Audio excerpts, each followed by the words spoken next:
What's up, my friends? It's Rob Bill. Welcome to day 6 of the MYT, Men's Yoga Tribe, Men's Yoga Transformation Reset Challenge, where we're spending time, 3 to 5 minutes of time, sitting deep into some shapes to help reset the length of the tissues in our body to improve our flexibility, mobility, strength, and stability down the line in our durability, not just in our body, but also mentally, emotionally, spiritually in our lives. If we can free up range of motion here in the body, we can free ourselves up in the rest of our lives. The previous days have been preparing you for one of my absolute favorite postures, and the number one posture that has led to the most openness, the most release, and the most freedom in my body, but also in my life. I encountered a lot of tension here, and we'll see how. So seated, and you could decide to face a wall, or if you're at a gym, you could grab a barbell and use that as well to make sure it's not going to roll.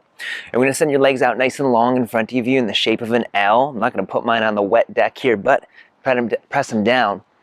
And once you've done that, sitting on your butt, untucking the flesh of your butt, slide your legs nice and wide, all the way open, as wide as you can, the widest V that you can make. And once you get here, put your hands back behind you, relieve some of that pressure, and notice if you're slouching through your bum and your lower back, try to untuck your tailbone rather than tucking it, like you're pointing your tailbone back. That'll help you set up your back. Breathe like you're lifting your ribcage up away from your hips, and as you exhale, it's that little Uddiyana, like we're metal singer, cat vomiting, whatever you want to help keep those front ribs zipped in. With your legs pressed down into the mat. Look at your knees and toes. Are they collapsing in? Are they doing something weird out? Can you get them both pointing straight up towards the sky? And look at your feet. Most people are walking around with their feet tilted in. They're walking on the outer edges of their feet. So can you resist to the inner edge of your foot so that if that were the floor there, that would be flat on each side? Again, it's about the direction, not the destination. It's about the practice, not perfection. So do the best that you can. It's okay if your knees are bent or your legs are nowhere near as wide as this. From here, imagine that you're in a hallway. You're facing down the hallway. There's a wall against your right leg. There's a wall against your left. And one big inhale, press out into those walls like you're trying to stretch your legs further open. And as you exhale, relax. And start to walk your hands forward. Maybe they're still behind you. Maybe you're walking them onto your shins. Staying long through your spine. No slouching. If you're starting to slouch, then come back. You're not ready. Get into your hamstrings. But maybe you start to walk your hands further forward like, maybe you're going to lay down here. Letting your breath breathe, you just noticing what's coming up. What do you feel sensation-wise?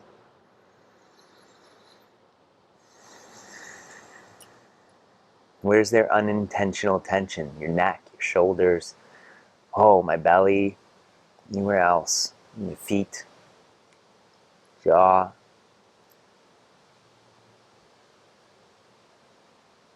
What's happening in your mind, the stories, the thoughts, where's that little wonderful servant and terrible master taking you right now? What emotions are coming up for you? I guarantee you're feeling something right now. What are you feeling?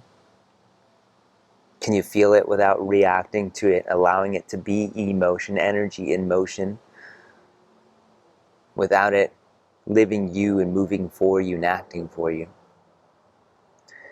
Maybe you can invite yourself a little bit deeper into this. How interesting, all the things happening inside of us.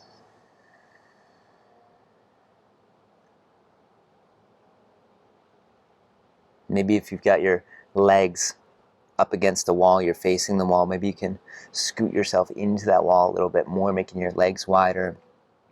If you're using a barbell, you can pull it closer.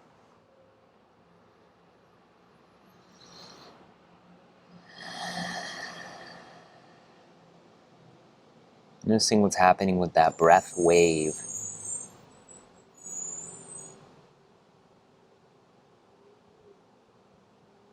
Imagining that you could just soften it.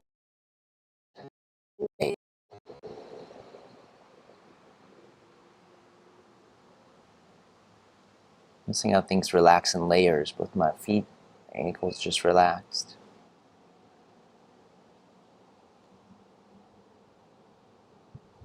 Now, as you spend time in this, just observing the sensations, the reactions, the resistance starts to let go. Right now it's resistance in your body. And as the body keeps the score, that becomes resistance in our minds and our emotions. When you're ready, gently, ever so gently, walking yourself up to a seated position. Pausing here. It's noticing the after effect of this posture, of this shape, this wide forward fold. Upavista Konasana in the yoga language. For you, bring your hands to the outsides of your legs, slide your legs back together. I'm going to spin back to the front of my mat. Don't really want icy cold water on me right now. That's what the ice bath is for. Just sitting in this L without reacting. Just notice the after effects at all levels. Mind, body, spirit.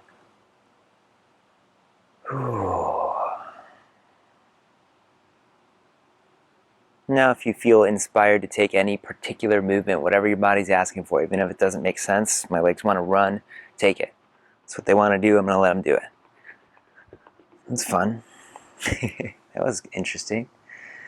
Be mindful not to shake anything out, because often we can rush out of the postures and move before we sit with it and lose the benefits of the shape. Now in day 2, we spent time doing our eagle arm prep with the stick. This is a great posture to pair with that. I'm going to invite you to meet me in hands and knees, what's called tabletop or Barmasana in yoga. Wrists underneath your shoulders, knees underneath your hips. Look back through your knees. If you can see your feet, they're too close together. Your hips are externally rotated. So slide your feet away from each other. If you can't see them back there, you're in business. Gently stretch the mat apart between your knees. You'll feel your hips working, just like we practiced on the mat. No slouching through your back. So try to unlock the sky, just like we practiced seated a moment ago. Cat vomit. Zip your ribs in, press the floor away from your shoulders. Ground through the ball mount to your pointer finger, that's the under knuckle. Most people are rolling to the outside of their wrists. Imagine screwing your arms into the mat. That's going to point your elbows straight back. And then also imagine a rubber band around your elbows. It's squeezing them together. You don't like that, so press out, stretch that rubber band a little bit. Notice, oh, nice, I have some more space in my shoulders now. And now we're going to thread the needle. A lot of people do this. Ground through your left palm. Imagine a rubber band here. You're going to grab that rubber band with your right hand. Imagine you're pulling a bow. So pull this along your left arm like you're pulling it towards your right lip. Right elbow pointing towards the sky. Press the floor away from your left arm. Stretch the mat apart with your knees. You've got a nice foundation here. Breathe into the right side of your ribs. And then as you exhale, thread the needle. So you're going to reach through this gap. Seeing, can you press your right shoulder to the mat? Can you press the back of your right hand to the mat? If you're not there, that's okay. Try to keep that foundation in your knees. They might have to wander a little bit wider. Here we go. Keep that stretched. And your left hand can stay here or it can slide out overhead. While we're here, I invite you to take one big breath. Pressing down through your right arm. Feel all that activation to the back of your right shoulder. Almost like you're trying to twist yourself deeper. As you exhale, relaxing, deepening into it, setting your head down.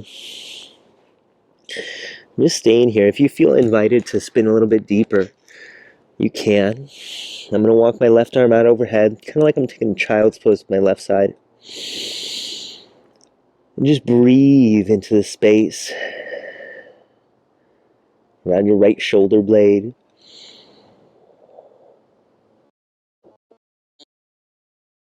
Letting your breath breathe. You notice I was just trying to control it.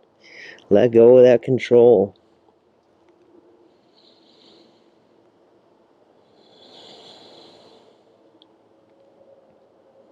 Just imagine that you could expand just into the right side of your rib cage here.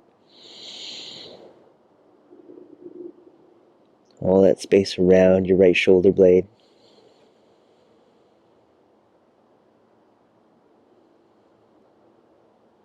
Maybe you've set your head down on the mat. Maybe it's floating. If you want a pillow for it, that's cool too.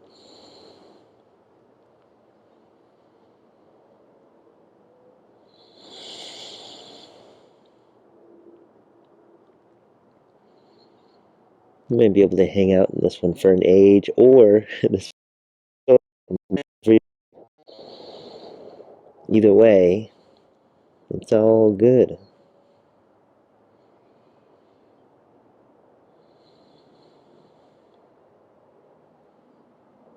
Just noticing what's coming up at all levels.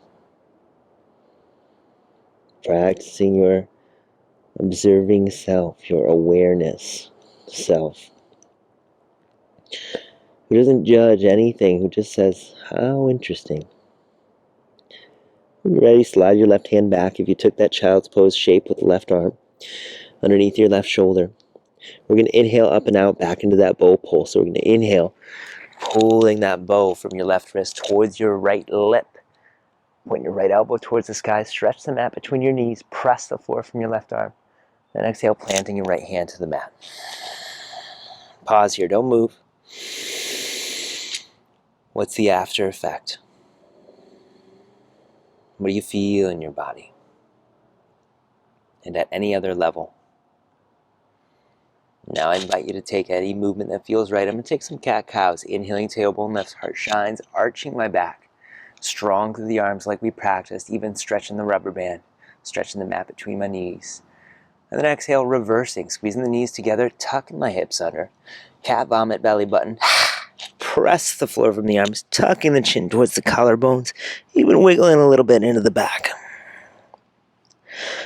Feel free to take another one of those if you want to. Cow and cat.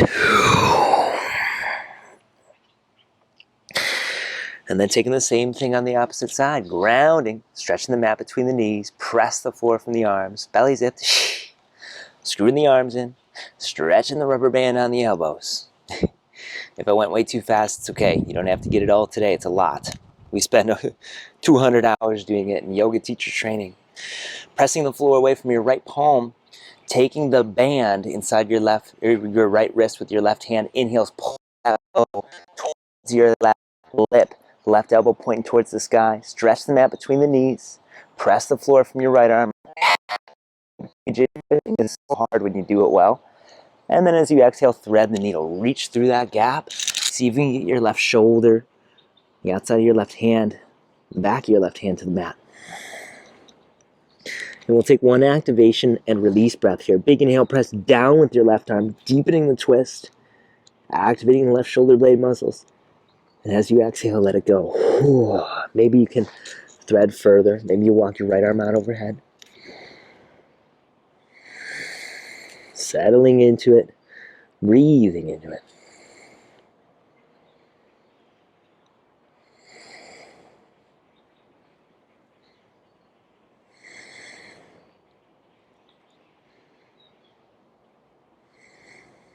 And then your breath, breathe you.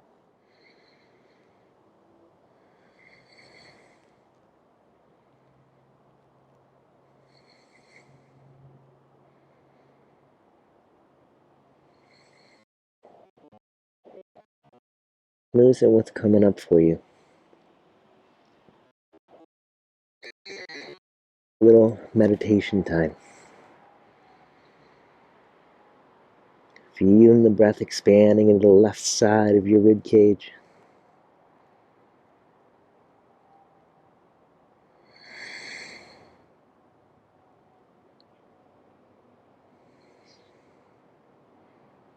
Maybe you've walked the right arm out overhead, taking that child's pose shape, or maybe it's still planted where it was. Shoulder.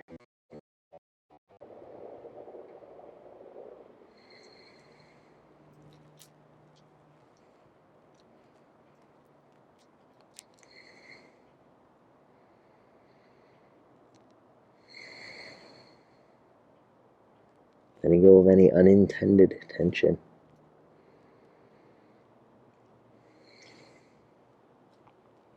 And when you're ready, slide your right hand back underneath your right shoulder if you took that progression. Ground it through the right palm. Stretch the mat between the knees. Inhale to unwind back into your bow pull shape. It's called an open arm twist. If you reach the left arm up. And if you do that well, mat is stretched, tailbone's untucked, mat is pressed away, then it's really coming from your torso. Most people tend to overreach from their shoulder and end up with, my neck hurts, and my shoulder hurts, and my back hurts. Exhale, planting your left hand to the mat. Pausing, no movement. What's the after effect here?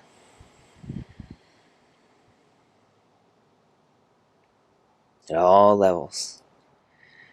When you're ready, I invite you to take any movement that feels right for you. My body wants some side to side. Hip shift. That sounds good to me. And then meet in any position you want to be in. I'm going to take a nice little kneeling position right where I started. And that's it for today. You have the nice wide forward fold. It's really the pinnacle of this entire challenge. As well as the thread the needle, which as things open up through the chest, from your open wing, from your eagle arm crossover stretch, child's pose, and everything else that we've done, that starts to really open up. You start to gain the flexibility through your torso. You choose that from it. So, as always, what felt particularly beneficial and impactful for you? My challenge for you is practice that again today. 3 to 5 minutes. I'm going to urge you to do 5. And in that thread the needle, what side felt more challenged? Do that, just that side again. Forget the other one. That's already good. Do the challenge side. And especially if these were really challenging postures, do them before you go to bed, because as you remodel overnight, you're going to come out just a little bit more flexible in the morning. Again, drop down in the comments. Let me know how this worked for you, what felt great. And if anything didn't feel like it worked for you, let me know, because I'm here to help you. I don't know how to help you unless you ask and you tell me, hey, here's what's going on in my body. So thank you for being here so much. Have an absolutely awesome day. Bye.